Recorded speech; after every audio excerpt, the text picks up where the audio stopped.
Today we're making tuna a la plancha. A plancha is just a flat heavy griddle. I have one that's made of cast iron, but the first thing we need to do is make a marinade. So I've got 4 sprigs of parsley. I have 2 cloves of garlic. I have a quarter of a preserved lemon. And then I'm also going to squeeze in some fresh lemon juice. And then a half cup of olive oil. Now you notice I didn't put any salt in that, and that's because the preserved lemon is actually very salty. So now I'm just going to blend this up.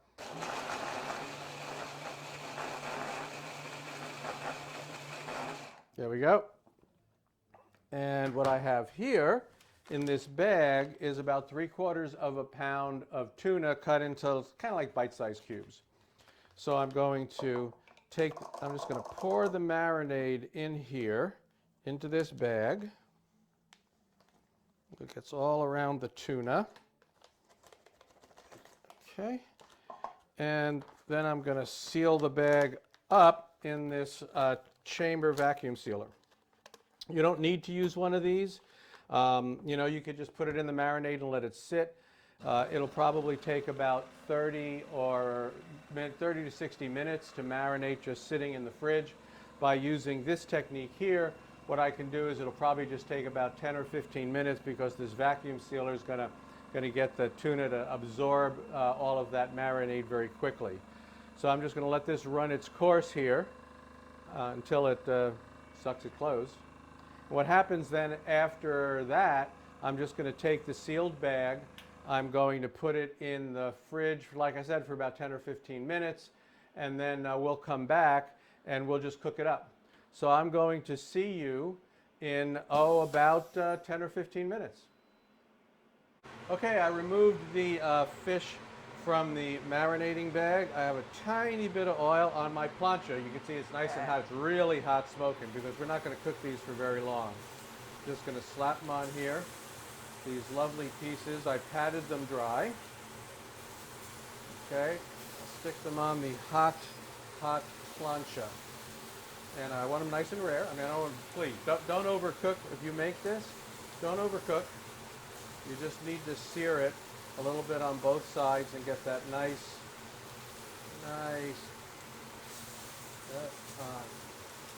All right, I'm going to get the plates out that this is going to go on while we're cooking the first side. Sorry to turn my back on you.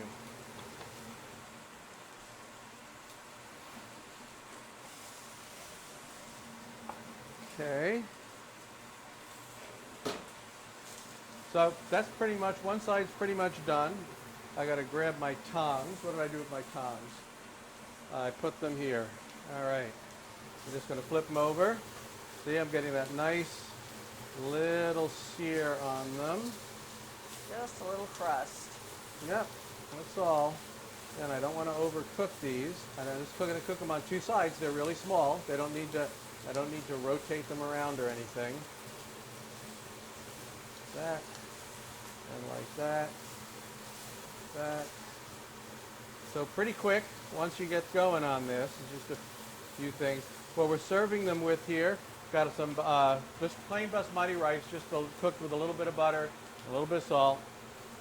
This is some cooked kale. Maybe in a future episode, maybe I'll have Donna make the kale and demonstrate it for you. All right. Well, that's pretty much it. That's done. Right. Okay, so I'm going to start plating these. We'll put them a little on each plate here. All right, look at that, huh? Let me finish this one off here. 2, 3. Just put it right on top of the rice. Now we're going to dress them a little bit. What I've got, I'm going to turn that off, I guess. And I can turn this noise off too. Okay, so I'm going to dress that with, I have a little, this is a little mint oil, olive mint oil. A little bit of that on top. We're going to throw on some just chopped up cherry tomato. And as a final touch, some lovely feta cheese. And I'm going to give that to you. Yeah. Whoa! Hey, got to me there. All right, we're going to let you give that a try. I will start to prep this one here. Let's have a little feta with my tuna here. Set it up.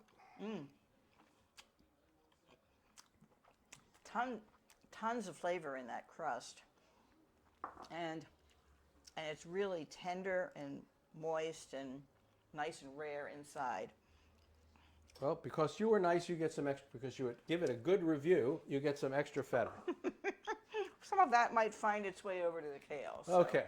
All right. So thanks for joining us. I hope you'll give this a try, and we'll see you next time.